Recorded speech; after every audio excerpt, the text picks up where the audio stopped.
30 foot ତଳକୁ ଖସିଲା ଯାତ୍ରୀବାହୀ ବସ୍। ଅଳ୍ପକେ ବର୍ତ୍ତିଲେ 25 ଜଣ ଯାତ୍ରୀ।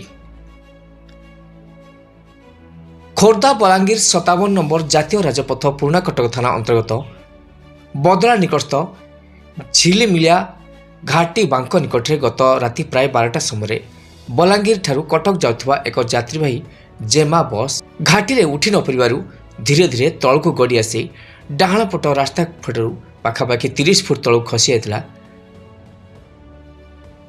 କିନ୍ତୁ ଯେଉଁଭଳି ଭାବେ ବସ୍ଟି ପାଲଟି ଯାଇଛି, ଭଗବାନଙ୍କ ଦୟାରୁ ବଡ଼ ଦୁର୍ଘଟଣାରୁ ସମସ୍ତେ ଉଦ୍ଧାର ପାଇଯାଇଛନ୍ତି। ଯାହାକି ବସ୍ ଭିତରେ 25 ଜଣ ଯାତ୍ରୀ ବସିଥିବାର ସୂଚନା ମିଳିଥିବା ବେଳେ ସମସ୍ତେ କିଛି କିଛି ଆହତ ହୋଇଥିବା ବେଳେ କାହାରି ସେମିତି କିଛି ଅଧିକ ଆହତ ହୋଇନାହିଁ। ସୂଚନା ଦେଇଛନ୍ତି ଆଡେନଗଡ଼ ଫାଣ୍ଡି ଅଧିକାରୀ ପ୍ରଦୀପ କୁମାର ବେହେରା। ବୌଦ୍ଧରୁ କୁନା ବେହେରାଙ୍କ ରିପୋର୍ଟ।